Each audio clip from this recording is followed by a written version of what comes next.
السلام علیکم۔ Welcome to my channel خوف کی دنیا۔ تمام ویڈیو اپڈیٹس کے لیے چینل کو سبسکرائب کر کے بیل نوٹیفیکیشن کو آن کر دیں۔ آئیے سنتے ہیں ایک لڑکی کی موت کی لرزہ خیز کہانی۔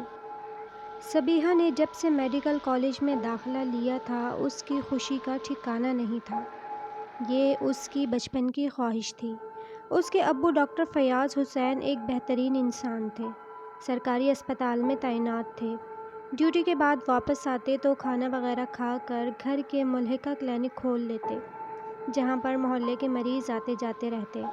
بہت معمولی معاوضے پر دوائی دیتے۔ ان کے ہاتھ میں شفا تھی، اور کچھ ان کا لہجہ اتنا پیارا ہوتا کہ مریض کی آدھی بیماری ان کی باتوں سے ہی دور ہو جاتی۔ سبیحہ بچپن سے ہی اسکول سے آ کر کلینک آ جاتی، جہاں فیاض حسین کا اسسٹنٹ محمود حسب معمول صفائی کرتا، دوائیوں کی شیشیاں ترتیب سے رکھتا۔ انکل، میں بھی آپ کے ساتھ صفائی کرواؤں؟ وہ بڑے لاڈ سے پوچھتی۔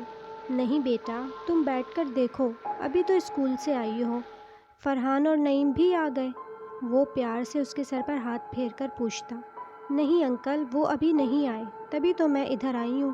ماما کہہ رہی تھیں تم ہر وقت کلینک میں گھسی رہتی ہو، مگر مجھے یہ دوائی کی شیشیاں اچھی لگتی ہیں۔ میں بھی بڑی ہو کر پاپا کی طرح ڈاکٹر بنوں گی۔ ہاں ہاں، ہماری بٹیا رانی بہت بڑی ڈاکٹر بنے گی، انکل محمود ہنس کر جواب دیتے۔ اور ہاں، اب تم گھر جاؤ، ماما کی بات ماننی چاہیے نا۔ ہاں، آپ ٹھیک کہہ رہے ہیں، جب پاپا آئیں گے اور مریض دیکھیں گے تو میں پھر آ جاؤں گی۔ اتنا کہہ کر وہ اٹھ کر گھر چلی گئی۔ دن گزرتے رہے، وہ دل کھول کر محنت کرتی رہی۔ پاپا نے ہر وقت اس کی دلجوئی کی۔ وہ بیٹی کا رجحان ڈاکٹری کی طرف دیکھ کر خوش ہوتے۔ واقعی وہ ایک بہترین ڈاکٹر بن سکتی تھی۔ ہر امتحان میں وہ ہمیشہ ٹاپ کرتی، اچھے نمبرز لیتی۔ کالج میں بھی استاد اس کی ذہانت سے متاثر تھے۔ وقت گزرتا رہا، اور آخر کار وہ اپنے مقصد میں کامیاب ہو گئی۔ میڈیکل کے شعبے میں پہنچ گئی۔ میڈیکل کالج میں آ کر اس نے کئی لڑکیوں کو سہیلی بنایا، مگر کسی لڑکے سے وہ فری نہ ہوتی۔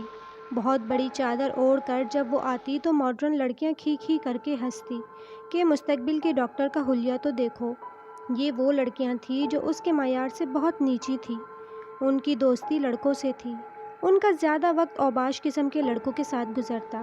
ان میں سے 3 لڑکے، سلیم، شہباز اور رفیق، سارے کالج میں مشہور تھے۔ وہ کسی نو دولتیہ خاندان کی بگڑی ہوئی اولاد تھے۔ سلیم ان کو اپنے ساتھ اپنی نئی کار میں لاتا، خوب کھلاتا پلاتا۔ پھر تینوں دوست کالج کے گیٹ پر کھڑے ہو کر جانچتی ہوئی نظروں سے لڑکیوں کو تاڑتے، آوازیں کستے۔ جو لڑکیاں ان کی دوست تھیں وہ ہنس کر ہیلو ہائی کرتی اندر چلی جاتیں، اور شریف لڑکیاں کوشش کرتیں کہ ان کے لفظوں کو ان سنا کر کے کلاس میں چلی جائیں۔ سبھی اپنی کلاس فیلو نگہت کے ساتھ ہی آتی جاتی تھی۔ نگہت ایک اچھے خاندان کی بیٹی تھی۔ دونوں بس سے آتی اور اکٹھی ہی جایا کرتی۔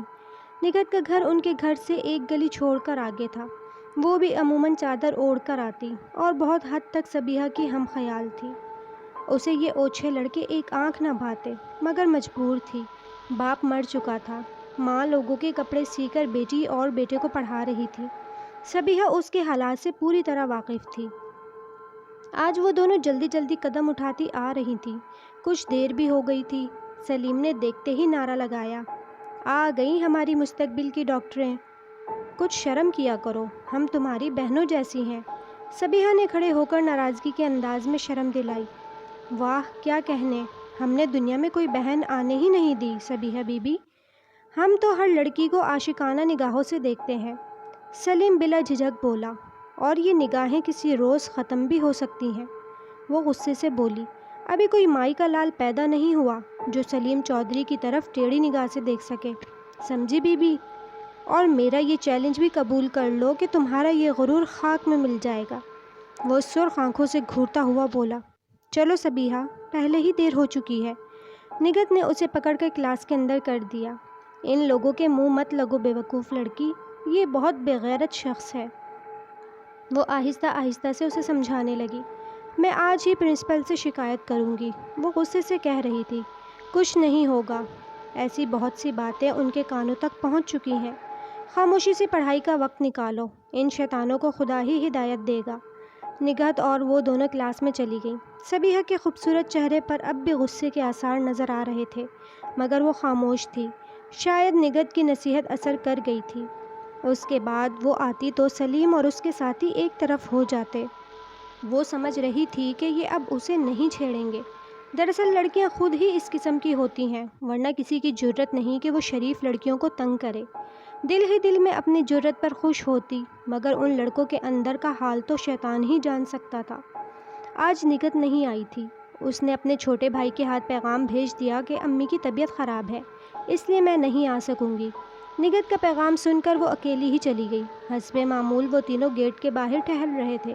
اس نے کوئی پرواہ نہ کی، اندر چلی گئی۔ گرمیوں کے دن تھے۔ 2 بجے چھٹی کے بعد واپس آئی۔ سڑک کراس کر کے بس کے انتظار میں کھڑی تھی کہ دفتن ایک کار آ کر اس کے پاس رک گئی۔ ایک آدمی نیچے اترا اور اس کے پاس آ کر بولا، بی بی آج گاڑیوں کی ہڑتال ہے، آ جاؤ ہم چھوڑ دیں گے۔ نہیں میں چلی جاؤں گی، ابھی کوئی رکشہ آ جاتا ہے۔ ابھی اس نے اتنا ہی کہا تھا کہ اس آدمی نے جلدی سے جیب سے شاپر نکالا اور اس میں رکھا رومال اس کے منہ پر رکھ دیا۔ وہ اس بندے کا ہاتھ ہٹانے کی کوشش کرتے کرتے بازوؤں پر جھول گئی۔ تب اس نے اسے اٹھا کر گاڑی کی پچھلی سیٹ پر ڈال دیا۔ جب اس کی آنکھ کھلی تو وہ ایک کمرے میں بند تھی اور سلیم اس کے چہرے پر پانی کے چھینٹے مار رہا تھا۔ کون ہو تم؟ میں کہاں ہوں؟ وہ گھبرا کر اٹھ بیٹھی۔ تم سلیم کے بیڈ روم میں ہو، جس کی تم نے بے عزتی کی تھی، سلیم نے غرا کر کہا۔ خدا کے لیے مجھے چھوڑ دو، وہ گڑ گڑائی تھی۔ تمہارا غرور خاک میں ملا کر چھوڑوں گا، مستقبل کی ڈاکٹر۔ پھر اس بدتمیز شخص نے اس کے کپڑے پھاڑ دیے، بے حرمتی کی۔ کچھ دیر میں اس کے دوسرے دونوں ساتھی بھی آ گئے اور وہی کھیل پھر کھیلا گیا۔ صبیحہ بے ہوش ہو گئی۔ اتنی ذلت اور بے عزتی نے اسے ہوش و حواس سے غافل کر دیا تھا۔ صبح کے 4 بج گئے۔ اب اس کا کیا کرنا ہے؟ اس کے ساتھیوں نے پوچھا۔ کرنا کیا ہے؟ گلا دبا کر کہیں باہر پھینک دو، زندہ نہیں چھوڑنا، سلیم نے حکم دیا۔ 2-4 دن زندہ رکھو یار، عیش کریں گے۔ کوئی ضرورت نہیں ہے، صبح ہی اس کے ڈاکٹر والد ہمیں اندر کروا دیں گے۔ جلدی کرو، دوپٹے سے گلا گھونٹو اور جا کر نہر کے کنارے پھینک آؤ، خس کم جہاں پاک۔ پھر وہی ہوا جو وہ کہہ رہا تھا۔ صبح ہونے سے پہلے ایک شریف لڑکی کی لاش نہر میں تیر رہی تھی۔ ڈاکٹر فیاض حسین اور ان کی بیوی نے تمام رات انگاروں پر کاٹی۔ اس کی ڈائری میں اس کی سہیلیوں کے ٹیلی فون نمبرز تلاش کیے، مگر اس کی کوئی دوست ہی نہ تھی۔ نگہت سے پوچھا تو اس نے بتایا کہ کل امی بیمار تھی، اس لیے میں گئی ہی نہیں۔ ہر طرف سے مایوس ہو کر انہوں نے تھانے میں رپورٹ درج کرا دی۔ رشتہ داروں کو بھی پتہ چل گیا۔ کوئی افسوس کرتا، کوئی طنزیہ لہجے میں لڑکیوں کو زیادہ پڑھانے پر نکتہ چینی کرتا۔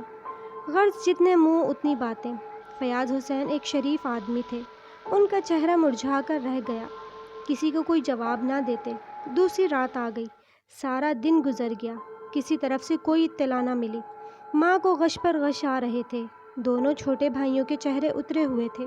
خدا جانے گھر کو کس کی نظر لگ گئی تھی۔ 2 راتیں گزر گئیں۔ تیسرے دن صبح ہی صبح تھانے سے ایک سپاہی آیا۔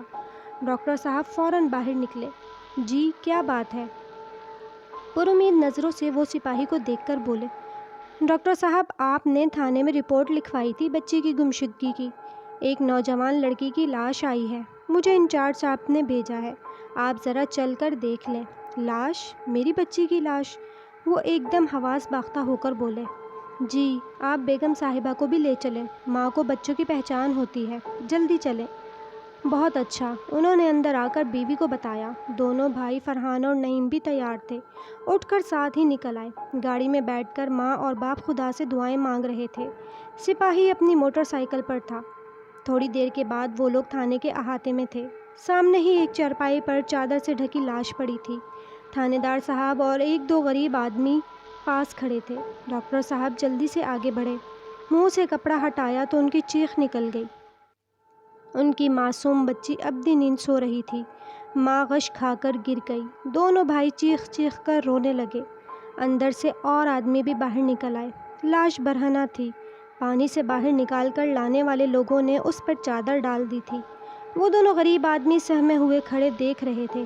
ڈاکٹر صاحب حوصلہ کریں، آپ کو اگر کسی پر شک ہے تو لکھوائیں، ہم پاتال سے بھی مجرم کو نکال لائیں گے۔ پھر وہ مڑ کر بولا، ہاں تم بتاؤ کہ تم نے لاش کیسے دیکھی؟ سرکار، ہم صبح سویرے لکڑیاں کاٹنے نہر کنارے جاتے ہیں۔ ان میں سے ایک ہاتھ جوڑ کر آگے بڑھا اور بولا۔ یہ بچی نہر کے کنارے پڑی ہوئی تھی۔ میں دیکھ کر تڑپ اٹھا، اپنی چادر اتار کر اس پر ڈالی اور اپنے ساتھی خادم حسین کو حضور کے پاس بھیجا۔ ہم بھی بیٹیوں والے ہیں جی، آنکھیں بند کر کے گزر بھی سکتے تھے، مگر میرا دل تڑپ اٹھا کہ نہ جانے کس بد نصیب کی عزت ہے۔ وہ بد نصیب میں ہی ہوں، ڈاکٹر صاحب روتے ہوئے بولے۔ ڈاکٹر صاحب، آپ صبر کریں اور مجھے بتائیں، آپ کا کوئی ایسا دشمن جو دل میں اناد رکھتا ہو، یا کوئی ایسے رشتہ دار جو آپ سے رشتے وغیرہ کا خواہش مند ہو اور آپ نے انکار کر دیا ہو؟ یہ جو کچھ بھی ہوا صرف اور صرف انتقامی کارروائی ہے۔ بچی کی کوئی سہیلی جو اس کے ساتھ آتی جاتی ہو، اس سے معلومات لی جا سکتی ہیں۔ تھانے دار صاحب ہر صورت اس مجرم کو پکڑنا چاہتے تھے۔ صبیحہ کی معصوم سی صورت دیکھ کر ان کا دل بھی تڑپ اٹھا تھا۔ نگہت باجی آپا کے ساتھ کالج جاتی تھی، آپ ان سے جا کر پوچھ سکتے ہیں۔ 14 سالہ فرحان جلدی سے بولا۔ ہاں ہاں، ہم ان کو بلا کر پوچھتے ہیں۔ نا جی نا، وہ بیچاری بیوہ ماں کی بیٹی ہے، میری صبیحہ کے ساتھ ہی جاتی تھی، دونوں چادریں اوڑھ کر شرافت سے زندگی گزار رہی تھی۔ اسے تھانے مت لائیں، معصوم بچی ہے، آپ وہاں آ کر پوچھ لیں، وہ ایسی لڑکی نہیں ہے۔ ڈاکٹر صاحب جلدی سے بولے۔ ہاں ٹھیک ہے، ہم خود آ کر پتہ کر لیں گے، ویسے اب اس کا پوسٹ مارٹم تو کرانا ہی پڑے گا۔ احمد خان، آپ اندر جا کر ایمبولینس کو فون کریں، انہوں نے پاس کھڑے حوالدار کو کہا۔ ہمارے لیے اب کیا حکم ہے جناب؟ پاس کھڑے دونوں آدمیوں صدیق اور خادم نے پوچھا۔ اپنا ایڈریس وغیرہ لکھوا دو اور جاؤ۔ چند دن معمول کے مطابق کارروائی ہوتی رہی۔ تھانے دار صاحب بھی نیک دل انسان تھے، انہوں نے اپنی ہر کوشش کی، مگر مجرموں کو کچھ پتہ نہ چلا۔ کالج میں بھی پولیس تفتیش کے لیے گئی، وہاں پر بھی ہر شخص کے خیالات یہی تھے کہ صبیحہ بہت نیک اور با کردار لڑکی تھی۔ نگہت سے پوچھ تاچھ کی گئی تو اس نے بالکل ہی لا علمی کا اظہار کیا، حالانکہ وہ سلیم کی اوباش طبیعت کو جانتی تھی، مگر بیوہ اور غریب ماں کی اکلوتی بیٹی نے کسی کا نام نہ لیا، بلکہ وہ خود بھی ڈر گئی اور جانتی تھی کہ میرے منہ سے نکلا ہوا ایک لفظ مجھے صبیحہ سے بڑھ کر برے انجام سے دوچار کر دے گا۔ ڈاکٹر صاحب پورا مہینہ اسپتال نہ گئے، ہر وقت ان کے گھر کوئی نہ کوئی آدمی افسوس کے لیے آیا ہوتا۔ 40ویں کا ختم دلوا کر انہوں نے اسپتال جانا شروع کر دیا۔ اب ان کے چہرے پر حزن و ملال ہی نظر آتا، مریضوں کو دیکھتے اور خاموشی سے واپس چلے جاتے۔ جب لیڈی ڈاکٹر کسی کام کے لیے کچھ پوچھتی تو نگاہیں نیچی کر کے جواب دے دیتے۔ ان کے اندر سب کچھ ٹوٹ پھوٹ گیا تھا۔ ان کو اپنی صبیحہ یاد آ جاتی جو ڈاکٹر بننا چاہتی تھی، اور اسے ظالموں نے منو مٹی تلے دبا دیا تھا۔ آج وہ اسپتال پہنچے تو ان کے چپراسی نے آ کر کہا، سر، کل شام سے ایک مریض حادثے کا شکار ہو کر آیا ہے، اس کی ایک ہی رٹ ہے، مجھے بڑے ڈاکٹر صاحب خود آ کر دیکھے۔ کیوں، کسی اور نے چیک نہیں کیا؟ انہوں نے آہستہ سے پوچھا۔ کیا ہے جناب، اس سے پہلے وہ کسی اور اسپتال میں تھا، وہاں پر شاید ڈاکٹروں نے جواب دے دیا، کسی امیر آدمی کا بیٹا ہے، بہت تکلیف میں ہے، ہر وقت روتا رہتا ہے۔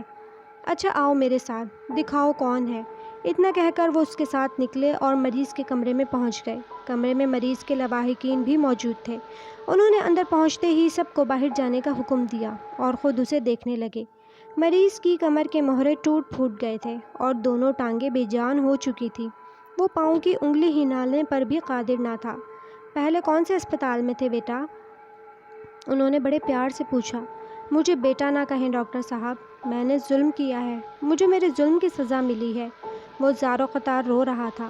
آپ سب لوگ باہر جائیں، ڈاکٹر صاحب نے پاس کھڑے میل نرس وغیرہ کو حکم دیا۔ وہ سب نکل گئے، وہ ساتھ اس کی پاؤں کی انگلیوں کو اور ٹانگوں کو ہلا ہلا کر دیکھ رہے تھے۔ ہاں اب بتاؤ، یہ سب کیسے ہوا؟ ڈاکٹر صاحب، میرا نام سلیم ہے، میں میڈیکل کالج کا طالب علم ہوں، مجھ سے بہت بڑا جرم ہو گیا، میں آپ کا مجرم ہوں، میں نے آپ کی بیٹی صبیحہ کو اغوا کر کے قتل کرایا تھا، میں یہاں صرف اپنے گناہ کا اعتراف کرنے آیا ہوں، مجھے معاف کر دیں تاکہ میں آسانی سے مر سکوں، اور ہو سکے تو زہر کا انجیکشن لگا دیں، میری زندگی اب بیکار ہے، سب ڈاکٹروں نے کہہ دیا ہے کہ میں اپنی زندگی اپنے قدموں پر نہیں چل سکوں گا۔ وہ رو رہا تھا اور ساتھ ہی ہچکیوں کے درمیان باتیں بھی کر رہا تھا۔ تمہارے ساتھ اور کون تھا؟ ڈاکٹر صاحب نے نفرت بھرے لہجے میں پوچھا۔ میرے 2 ساتھی تھے جو گاڑی کے حادثے میں ختم ہو چکے ہیں۔ جس دن ہم نے نیک سیرت اور فرشتہ صفت لڑکی کی لاش نہر میں پھینکی تھی، اسی رات ہم تینوں کو ایک عجیب خواب نظر آیا کہ اب تم بھی آنے کے لیے تیار ہو جاؤ اس سے تیسرے دن ہماری گاڑی کا حادثہ ہوا اور میرے 2 ساتھی وہیں مر گئے اور میں اذیت سہنے کے لیے زندہ ہوں۔ وہ دونوں ہاتھ جوڑ کر کہہ رہا تھا، آنسوؤں سے تکیہ بھیگ گیا۔ اپنے خدا سے معافی مانگو، مگر اب تمہاری ٹانگیں ٹھیک نہیں ہو سکتی کیونکہ تمہاری کمر کے مہرے ختم ہو گئے ہیں۔ جو سزا تمہیں دنیا کو دینی تھی اس کی باغ دوڑ اب اس خدا کے ہاتھ میں ہے، اور مجھے بھی اب بلانے کی کوشش نہ کرنا، میں کچھ نہیں کر سکتا۔ یہ کہہ کر وہ کمرے سے نکل گئے۔ آج ان کا زخم دوبارہ جاگ اٹھا تھا۔ نگاہوں کے سامنے صبیحہ کا چہرہ آ گیا۔ اپنے کمرے میں جا کر وہ بہتے ہوئے آنسو کو ضبط کرنے لگے۔ کچھ دنوں کے بعد سلیم کے لواحقین اسے اسپتال سے گھر لے آئے۔ اب وہ زمین پر گھسٹ کر چلتا تھا۔ ڈاکٹر صاحب نے اس سے کوئی انتقام نہ لیا اور نہ ہی کسی کو بتایا، کیونکہ جو سزا اسے اللہ نے دی تھی اس کے بعد مزید سزا کی ضرورت باقی نہ رہی تھی۔